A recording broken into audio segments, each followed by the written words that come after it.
राधे राधे प्रभु जी, आप सबको राधे राधे। आप सभी अच्छे होंगे, स्वस्थ होंगे और प्रसन्न होंगे। आप सभी का मेरे यूट्यूब चैनल पे हार्दिक अभिनंदन है, सबका स्वागत है। आज मैं आपको पंचमुखी हनुमान के ऊपर एक प्रसंग सुनाऊंगा। बहुत ही सुंदर प्रसंग है।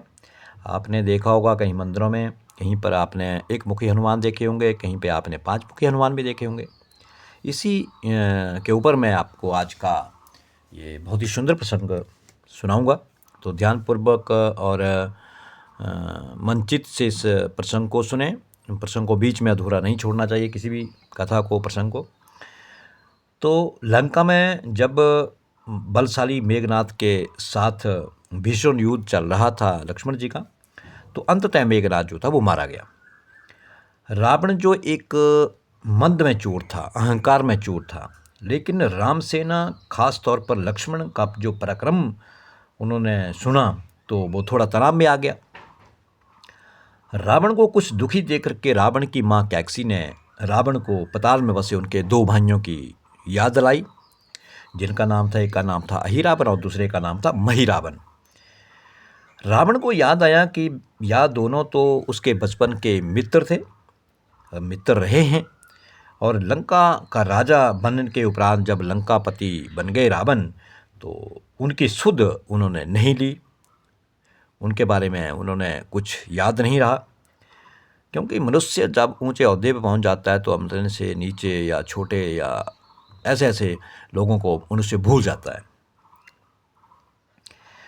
रावण यह भली प्रकार जानता था कि अहिरावण और महिरावण तंत्र मंत्र के महान ज्ञाता है। वो तंत्र मंत्र बहुत जानते हैं, जादू टोने के धनी हैं और माँ कामाक्षी के परम भक्त हैं।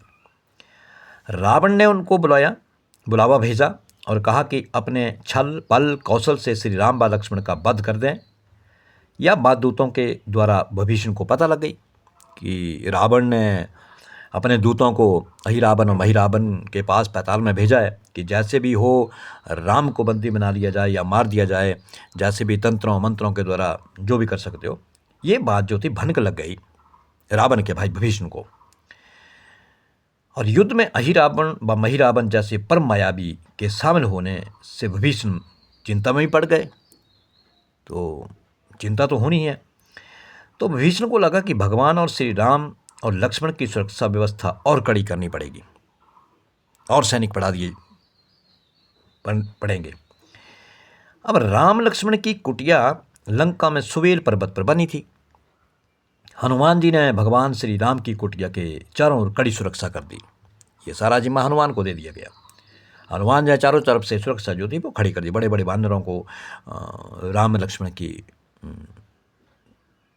सहायता के लिए, उनकी रक्षा के लिए खड़ा कर दिया। देखो, भगवान राम की जो यंत्रयामी है, सबको जानने वाले हैं, लेकिन चलो ये तो प्रेम भक्ति है हनुमान जी की। सबसे अनन्य भक्त हैं हनुमान जी हमारे राम जी के। अहिरावण और महिरावण भी राम और लक्ष्मण को मारने सुमेर पर्वत पर पहुंचे, किंतु इनकी कड़ी सुरक्षा में वे कुटिया तक पहुंचने में असफल रहे, क्योंकि बहुत सारी सेना वहां पे लगा रखी थी हनुमान ने। ऐसे में उन्होंने एक चाल चली। महिरावण विभीषण का रूप धर के कुटिया में घुस गया। देखो, विभीषण का रूप धारण कर लिया, क्योंकि मायावी तो थे, वो किसी का भी रूप धारण कर सकते हैं। अब माया, इन्होंने विभीषण का रूप धारण कर लिया। राम व लक्ष्मण पत्थर की सपाट शिलाओं पर गहरी नींद में सो रहे थे। दोनों राक्षसों ने बिना आहट शिला समेत दोनों भाइयों को उठा लिया। सोए हुए थे, दोनों को उठा लिया और अपने निवास पताल की ओर लेकर के चल दिए। अब विभीषण लगातार सतर्क थे। उन्हें कुछ देर में ही पता चल गया कि कोई अनहोनी घट चुकी है। विभीषण को महिरावण पर शक था। उन्हें राम लक्ष्मण की जान की चिंता सताने लगी कि वो लेकर के चले गए। विभीषण ने हनुमान जी को महिरावण के बारे में बताते हुए कहा कि वे उसका पीछा करें। लंका में अपने रूप में घूमना राम भक्त हनुमान के लिए ठीक ना था। सो उन्होंने पक्षी का रूप धारण कर लिया हनुमान जी ने, और पक्षी का रूप में ही निकुंभला नगर पहुंचे। निकुंभला नगर में पहुंचने के उपरांत पक्षी रूप धरे हनुमान जी ने कबूतर और कबूतरी को आपस में बतियाते सुना। वहां पर एक पेड़ के ऊपर एक कबूतर और एक कबूतरी बैठे हुए थे। वो आपस में बात कर रहे और हनुमान जी ने उनकी बात सुन ली। कबूतर कबूतरी से कह रहा था कि अब रावण की जीत पक्की है अहिरावण व महिरावण राम लक्ष्मण को बलि चढ़ा देंगे, बस सारा युद्ध समाप्त हो जाएगा। ये बात हनुमान ने ये सुन ली, क्योंकि हनुमान भी पक्षी के रूप में गए थे, तो पक्षी पक्षी की आवाज़ वो जान गए। अब ये बात उन्होंने सुनी हनुमान ने, तो कबूतर की बातों से ही बजरंगबली को पता चला कि दोनों राक्षस राम लक्ष्मण को सोते में ही उठा करके कामाक्षी देवी की बलि चढ़ाने पता लेकर के चले गए।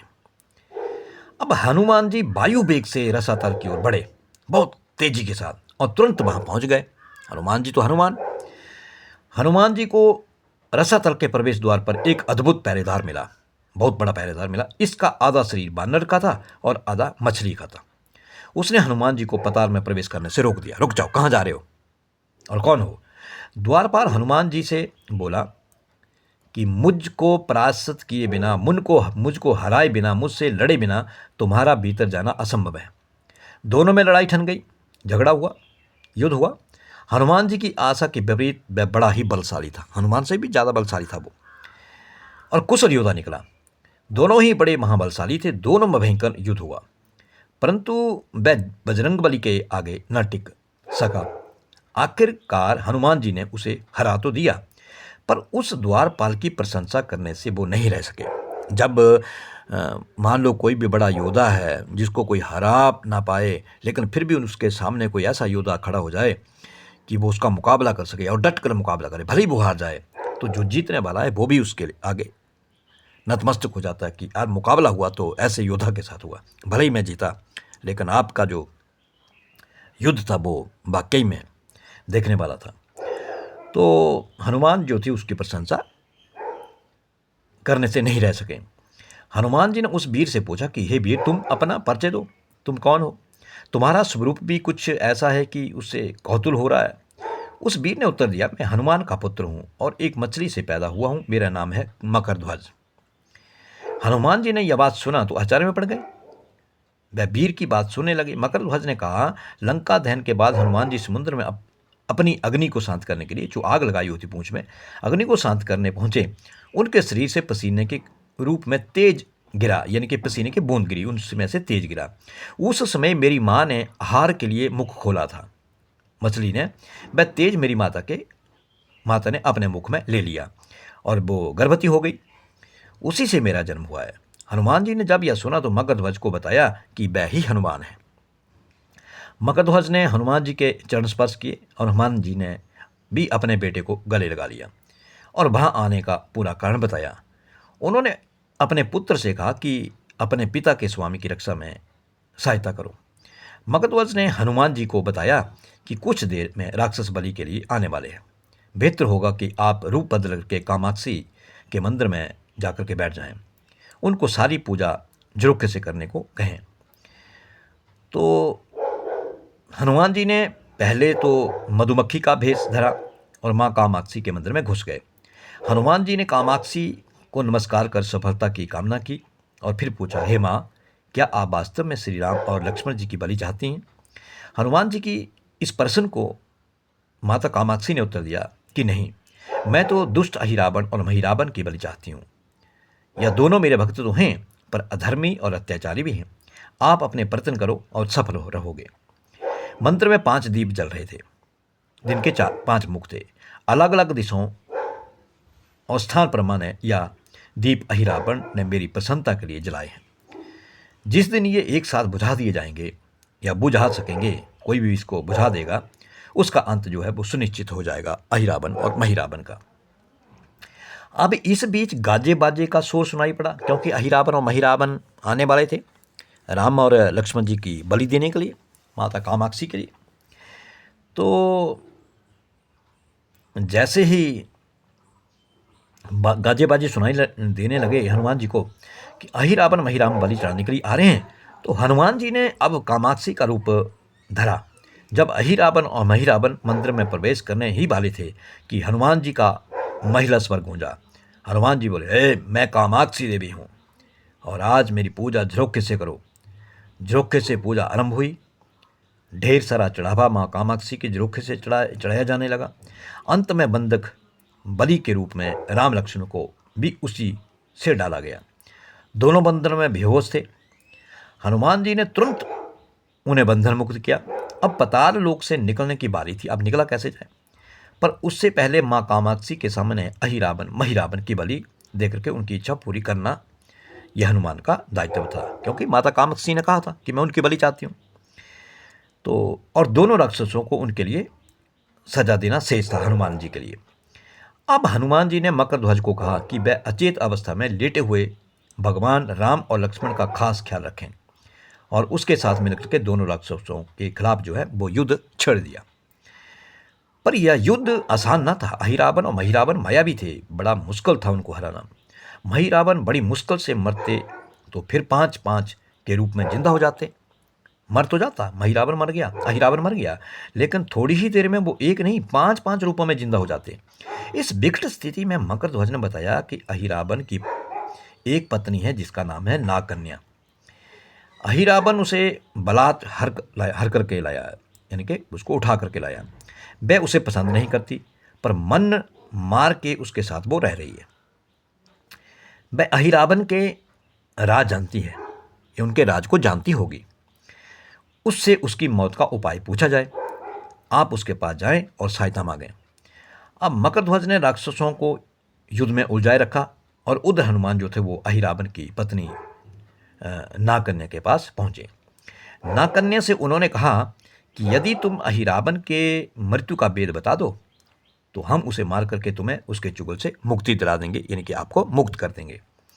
अहिरावण की पत्नी ने कहा कि मेरा नाम चित्रसेना है, मैं भगवान विष्णु की भक्त हूँ। मेरे रूप पर अहिरावण मर मिटा और मेरा अपहरण करके यहाँ कैद कर दिया मुझे, पर मैं उसे नहीं चाहती, ना ही मैं उसके साथ रहना चाहती हूँ। लेकिन मैं अहिरावण का भेद तभी बताऊंगी जब मेरी इच्छा पूरी की जाएगी। हनुमान जी ने अहिरावण की पत्नी नागकन्या चित्रसेना से पूछा, कहो आपकी क्या इच्छा है? आप अहिरावण की मृत्यु का रहस्य बताने के बदले क्या चाहती हो? आप मुझसे अपनी शर्त बताएं, मैं उसे जरूर मानूंगा। चित्रसेना ने कहा कि दुर्भाग्य से अहिरावण जैसा असुर मुझे हर लाया, इससे मेरा जीवन खराब हो गया। मैं अपने दुर्भाग्य को सौभाग्य में बदलना चाहती हूँ। आप अगर मेरा विवाह श्री राम से कराने का वचन दें तो मैं अहिरावण के वध का रहस्य बताऊंगी।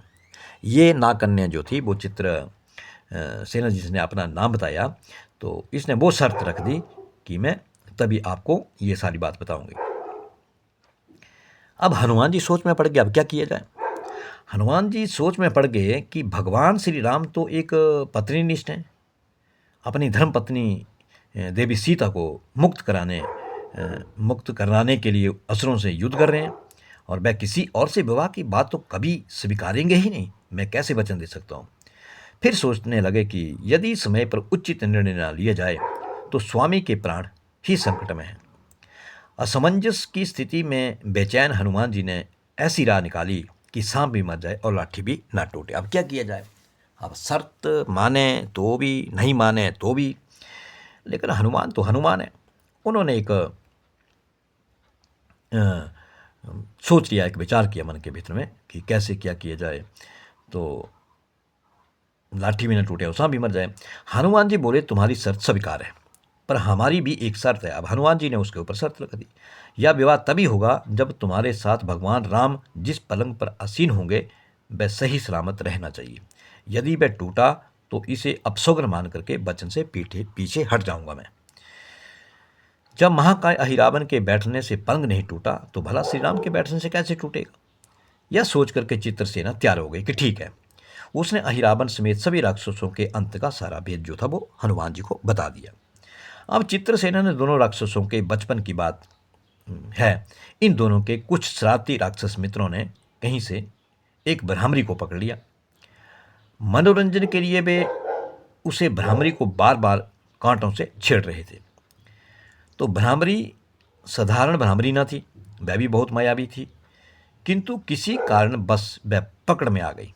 भ्रामरी की पीड़ा सुनकर अहिरावण और महिरावण को दया आ गई और अपने मित्रों से लड़ करके उसे छुड़ा दिया। अब मायावी भ्रामरी का पति भी अपनी पत्नी की पीड़ा सुन करके आया था। अपनी पत्नी की मुक्ति से प्रसन्न होकर वह उस भौरी ने वचन दिया था कि तुम्हारे उपकार का बदला हम सभी ब्रह्म जाति मिल करके चुकाएंगे। अगर अहिरावण और महिरावण को अगर किसी प्रकार की मुसीबत आती है तो हम आपका साथ देंगे। ये भौरे अधिकतर उसके सैन्य कक्ष के पास रहते हैं। ये सब बड़ी भारी संख्या में है। दोनों राक्षसों को जब भी मारने का प्रयास हुआ और ये मरने को हो जाते हैं, तब ब्रह्मर उसके मुख में एक बूंद अमृत का डाल देते हैं और वो जिंदा हो जाते हैं। उस अमृत के कारण ये दोनों राक्षस मरकर भी जिंदा हो जाते हैं। इसके कई रूप उसी अमृत कारण हैं, तभी तो अनेक प्रकार के रूप ये धारण रहते हैं। इन्हें जितनी बार भी जीवन दिया गया तो उनके उतने नए रूप बन गए। इसलिए आपको पहले इन भंवरों को मारना होगा, ये चित्रसेना ने नागकन्या ने हनुमान जी से कहा। अब हनुमान जी रहस्य जानकर लौटे। मकरध्वज ने अहिरावण को युद्ध में उलझा रखा था, तो हनुमान जी ने भंवरों का खात्मा शुरू किया। वे आखिर हनुमान जी के सामने कहाँ टिकते। जब सारे भंवर खत्म हो गए और केवल एक बचा, तो वह हनुमान जी के चरणों में लौट गया। उसने हनुमान जी से प्राण रक्षा की याचना की। हनुमान जी पसीज गए। उन्होंने उसे क्षमा करते हुए काम सौंपा। एक हनुमान जी बोले, मैं तुम्हें प्राण दान देता हूं, पर इस शर्त पर कि तुम यहां से तुरंत चले जाओगे और अहिरावण की पत्नी के पलंग की पार्टी में घुस करके जल्दी से जल्दी उसे पूरा खोखला बना दोगे। अब भंवरा तत्काल चित्रसेना के पलंग की पार्टी में घुसने के लिए प्रस्थान कर गया। उधर अहिरावण और महिरावण को अपने चमत्कार के लुप्त होने से बहुत अचरज हुआ, पर उन्होंने मायावी युद्ध जारी रखा। भ्रमरों को हनुमान जी ने समाप्त कर दिया था, फिर भी हनुमान जी और मगधध्वज के हाथों अहिरावण और महिरावण का अंत नहीं हो पा रहा था। यह देखकर हनुमान जी को कुछ चिंता हुई कि मर क्यों नहीं रहे।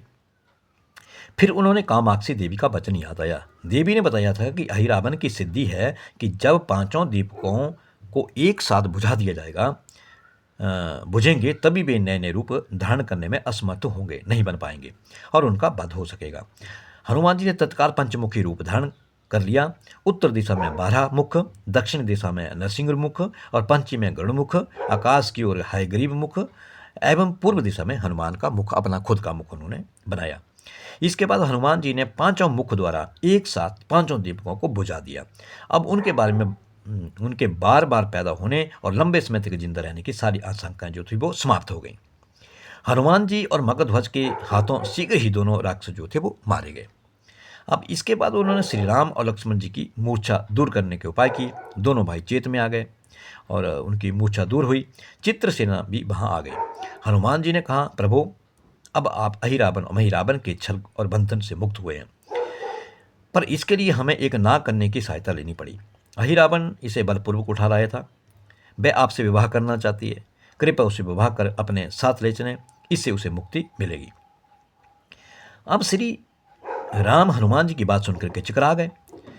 इससे पहले कि वह कुछ कह पाते, हनुमान जी ने ही कह दिया, भगवान, आप तो मुक्तिदाता हैं। अहिरावण को मारने का भेद इसी ने बताया है। इसके बिना हम उसे मार करके आपको बचाने में सफल नहीं हो पाते।